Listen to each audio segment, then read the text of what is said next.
ሰላም አድማጮቻችን የሃሚንግ ስፖርትን አጫጭር ስፖርታዊ መረጃዎች ይዘን ቀርበናል። የአፍሪካ ዋንጫ ዜናዎችን በተመለከተ ያሉ መረጃዎችን እናስቀድማለን። የአፍሪካ ዋንጫ የምድብ ሁለት ሁለተኛ ጨዋታዎች ዛሬ ይጀምራሉ። ምድብ ሁለት ላይ የሚገኙት ግብጽና ደቡብ አፍሪካ የሚገናኙበት ጨዋታ ትልቅ ግምት አግኝቷል። ውድድራቸውን ሁለቱ ቡድኖች በአሸናፊነት ነበር የጀመሩት። እርስ በርስ ተገናኝተው ደግሞ የሚያስመዘግቡት ውጤት የሚታይ ነው የሚሆነው። በዛሬው ጨዋታ ደቡብ አፍሪካዊቷን ሀገር ዚምባብዌን ከመመራት ተነስታ 2-1 ያሸነፈችው የመድረኩ የ7 ጊዜ አሸናፊ ግብጽ በቀድሞ ተጫዋቿ ሆሳም ሐሰን አሰልጣኝነት እየተመራች 8ኛ ክብሯን ለማሸነፍ በዚህ የአፍሪካ ዋንጫ ጉዞዋ ነው የምታደርገው። ሞሐመድ ሳላህ፣ ኦማር ማርሙሽ እና ሙስጠፋ መሐመድ ደግሞ የግብጽ ብሔራዊ ቡድን ቁልፍ ተጫዋቾች ናቸው። 16 ዓመት ሆኗታል ግብጽ አፍሪካን ዋንጫን ካነሳች። በአሰልጣኝ ሁጎ ብሩስ የሚመሩት ደቡብ አፍሪካ ወይም ደግሞ በቅጽል ስማቸው ባፋናዎች በ2024 የኮት ዲቫር 34ኛው የአፍሪካ ዋንጫ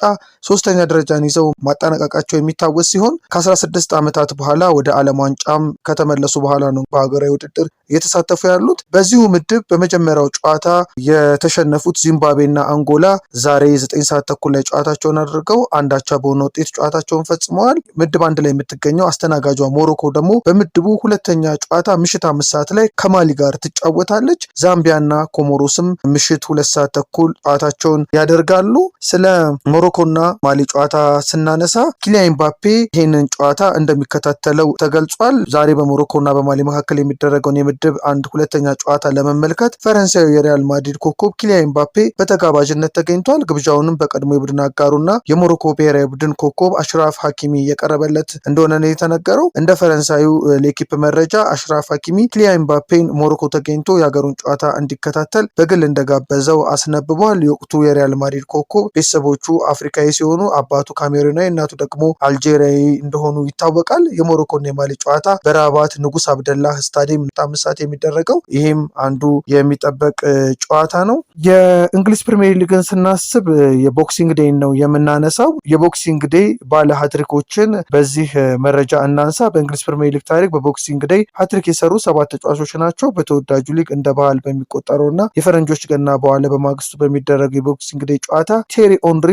አንዱ ሀትሪክ የሰራ ተጫዋች ነው። እሱን ጨምሮ 7 ተጫዋቾች እንደዚሁ 3 ግቦችን በማስቆጠር በቦክሲንግ ዴይ ሃትሪክ ሰርተዋል። የቀድሞ የአርሴናል ኮከብ ቴሪ ኦንሪ እና ኬቨን ፊሊፕስ በአንድ የውድድር ዘመን ነበር ሃትሪክ የሰሩት። ፈረንሳዊ የቀድሞ የመድፈኞቹ አጥቂ ቴሪ ኦንሪ አርሰናል ሌስተር ሲቲ 6-1 ባሸነፈበት የ2000 የውድድር ዘመን ነበር ሃትሪክ የሰራው። ቀሪ ሃትሪክ የሰሩ ተጫዋቾችን ስንመለከት በቦክሲንግ ዴይ የሊቨርፑልን ሮቢ ፎለር ማንሳት ይቻላል። የማንቸስተር ዩናይትዱን የቀድሞ ተጫዋች ቤርባቶፍን፣ የቀድሞ የቶትናም እና የሪያል ማድሪድ ተጫዋች ጋሬዝ ቤልን፣ እንደዚሁም ደግሞ የቶትናም እና አሁን ደግሞ የባየር ሙኒክ ተጫዋች የሆነውን ሃሪኬንን እንደዚሁም ክሪስ ውድን በፕሪሚየር ሊጉ ታሪክ በቦክሲንግ ዴይ ሃትሪክ በማስመዝገብ ስማቸውን መዘገቡ ተጫዋቾች ናቸው። በቦክሲንግ ዴይ አርሰናል እና ሊቨርፑል በ2024 እና በ2025 ከ17 ጨዋታ በኋላ ያላቸውን ውጤት ደግሞ ስንመለከት አርሰናል የፈረንጆቹን ገና በ39 ነጥብ ሊጉን እየመራ ተቀብሏል። የባለፈው ዓመት ሻምፒዮን ሊቨርፑል ደግሞ ከአርሰናል በ10 ነጥብ አንሶ በ29 ነጥብ ነው ቦክሲንግ ዴይን የተቀበለው። ባለፈው ዓመት ግን በተመሳሳይ ሰዓት ሊቨርፑል ካደረጋቸው 17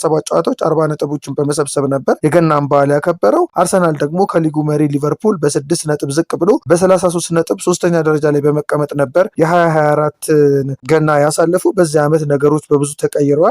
የሰሜን ለንደኑ ክለብ አርሰናል ባለፈው ዓመት ከ17 ጨዋታ ካገኛቸው 33 ነጥብ በ6 አሻሽሎ ሊጉን እየመራ ሲሆን የመርሲሳይዱ ክለብ ደግሞ ከነበረበት 40 ነጥብ በ11 ነጥብ አሽቆልቁሎ 5ኛ ደረጃ ላይ ተቀምጧል። የፈረንጆች ገናና አዲስ ዓመትን ሊጉን እየመሩ የተረከቡ በርካታ ቡድኖች ከዋንጫ ጋር የመገናኘት እድላቸው ሰፊ ቢሆንም አርሰናል ግን ያለፉትን ዓመታት በሶስቱ በአዲስ ዓመት ሊጉን ቢመራም ዋንጫውን ማሳካት አልቻለም። በዚህ ዓመትስ ቀሪዎቹ 21 የሊግ ጨዋታዎች ላይ አርሰናል ምን አይነት ውጤት ያስመዘግባል የምናየውን የሚሆነው። 35ኛው በሞሮኮ አስተናጋጅነት እየተከናወነ ያለውን የአፍሪካ ዋንጫን በተመለከተ እንደዚሁ መረጃዎችን ማድረሳችንን እንቀጥላለን። ቅድመ ጨዋታም ድረ ጨዋታም የተለያዩ መረጃዎች ይኖሩናል። እንደዚሁም ደግሞ በስፖርተኞች ግለ ታሪክ ዝግጅታችንም የተለያዩ ታሪኮችን ለእናንተ እያስዳሰስን የምንገኘው እሱንም እንቀጥላለን። ሃሚንግ ስፖርትን ሳብስክራይብ በማድረግ የተለያዩ ዝግጅቶችን ተከታተሉ። እንደዚሁም ደግሞ ሼር በማድረግ ለሌሎች አጋሩ። መልካም ቆይታ ይሆንላችሁ።